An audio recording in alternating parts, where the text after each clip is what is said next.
Morning guys, welcome back to the channel. So what's the hardest UK bird to photograph? Now, I think that's a question that's got lots of answers actually, and I think it depends on probably three things. The first one is how hard is it to actually find? So the sort of birds that I think are really hard to photograph are things like woodcocks or some of the warblers, stone curlews, things, nightingales. Some things that sort of are skulking around in either reed beds like this or in sort of brambles or in sort of really wooded areas. So they're generally hard to photograph just because they're hard to see. So, you know, trying to see a woodcock, it's so well camouflaged that it's very hard to spot in the first place.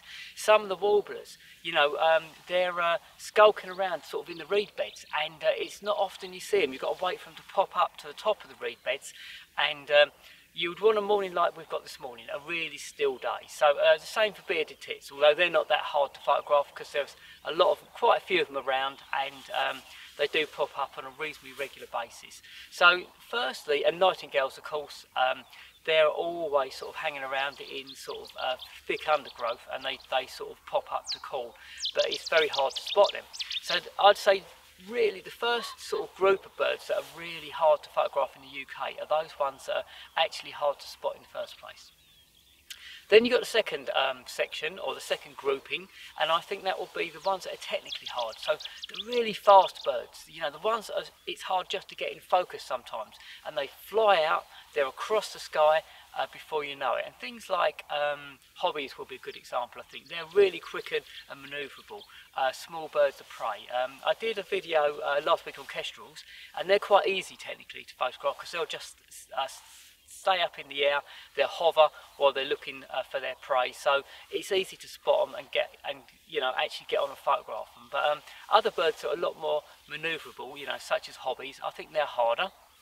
So those are technically hard birds. That will be the next group. And then the third group will be those birds that are really, really rare or rare in your area. So for me, if I wanted to photograph a golden eagle, it might not be that hard to find a golden eagle if you're in the right place, but they're mainly in Scotland. Well, they are in Scotland in the UK. So if I'm down in Essex, I'm not going to see a golden eagle. So the ones that are either rare because there's not many of them, and another example would be turtle doves. Their numbers have dropped something like 90%, and they're migratory birds, so they come in to the UK during the summer. And I have photographed turtle doves, but you don't see them very often now because their numbers are much lower.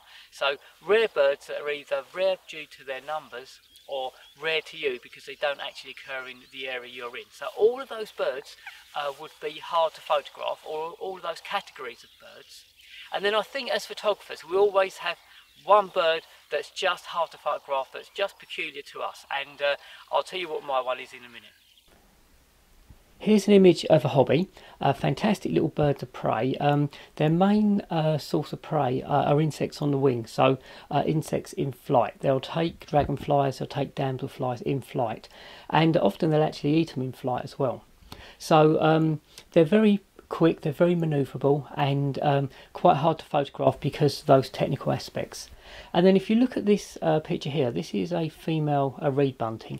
Now they're really common birds, and they're not that hard to photograph, but they're the sort of bird that spends a lot of time in the reed beds, and if it's a windy day, they will stay really low in the reed beds and it won't come up to the top of the reed beds. So on a windy day they would be fairly impossible to photograph. But any of the buntings or the warblers, they can all be quite tricky because they spend their lives in a lot of vegetation, and they're very hard to spot sometimes. So how would we go about photographing birds that are hard to photograph in the UK? So in terms of the first category, the ones that are hard to spot, you just have to put the time in, but also the time in the right weather conditions. So if it was a warbler or a bearded tit, for example, then I need to find the right habitat. So it would be reed beds such as these, but also know I need to come in the right weather conditions. It needs to be very still conditions, because when it's really windy, all these small birds, they stay right low in the reeds and they never come up to the top, so you don't spot them at all. And then when it comes to things that are rare, then you just need to put in loads of time, and B, get to the right location at the right time of year. So in the case of, let's say the golden eagle, for example, I need to go to Scotland. In the case of the turtle dove, I need to go to a few certain areas in generally the south of England, southeast of England, and we've got a spot in Essex that's very good for turtle, or used to be good for turtle doves. So you would go there in the summer months because that's when they migrate into the country. And it will be the same for nightingales. You know, there's no point in looking for a nightingale in the winter because they won't be here. So you need to go at the right time of year and the right location. So it's a case of doing a lot of research and then putting in a lot of time.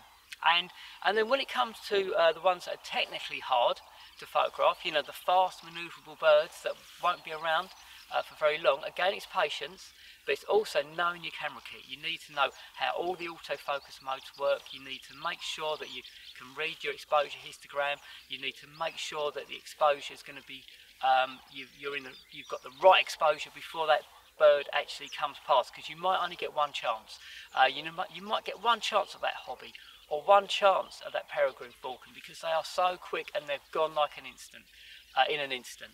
So it's about knowing your kit, focusing modes, exposure modes, and just practicing and getting quick at reacting and getting quick at picking that bird out in the sky, getting the lens on it. Because the thing is, with a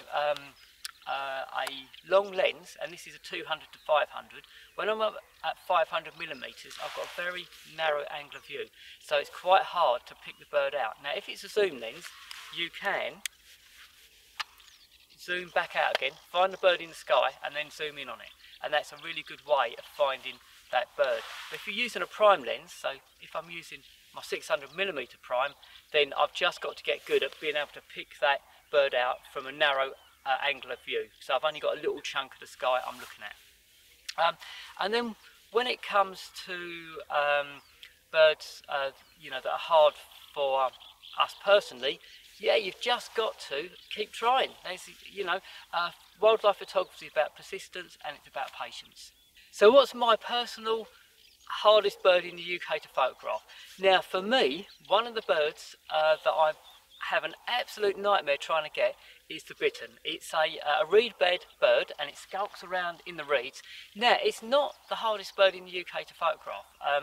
There have been recently, a couple of months ago in Essex, really good sightings of a bittern, but unfortunately I wasn't able to get over there quickly enough, and I didn't get any shots. And the amount of times I've been at different places and people have said, oh yeah, the bittern's been out, it's been showing well, it's been literally right out in the open, it's been feet away from the hide, and I've just always missed it. So the best shots I've got of a bittern I'll put on after this piece to camera. They're all right, but they're not great. So I'm still looking for that bittern shot. And as I say, it's not the UK's hardest bird to photograph by any means, but it's one of the hardest UK birds for me to photograph for some reason. So I'm really hoping to get some decent bittern shots at some stage in the next year or two. And then other birds like stone curlews are quite hard to photograph, but I've not actually specifically gone out to look for a stone curlew. So that's, and water rails, you know, they can be quite hard to photograph for the same reason as the bitterns, they skulk around. But I've got decent water rail photographs. So the bittern is my personal hardest bird in the UK. It's not the hardest UK bird to photograph, but it's probably my one. So I hope you've enjoyed this very short video, and you know, if you have enjoyed it and you've enjoyed watching it, if you can give it a like, that would be brilliant. It always helps my channel, and if you can consider subscribing if you haven't already, that would be brilliant too. So thanks for watching guys, and I'll speak to you on the next one.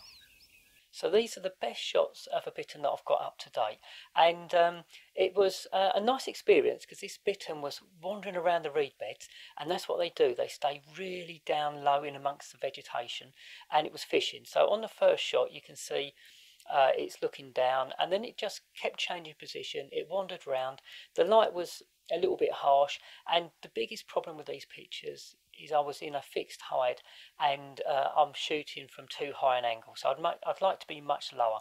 So really good shots of a bittern still elude me, but I'm going to keep trying, and hopefully sometime in the near future I will nail some really good bittern shots. The only other shots of bitterns I've got are really really poor actually. So if you've got your own UK bird, hardest UK bird to photograph, let me know in the comments section below. So which bird do you personally find the hardest to photograph in the UK? I would love to know what they are. So as I say, drop those birds or that species of bird that you have trouble photographing in the comments below.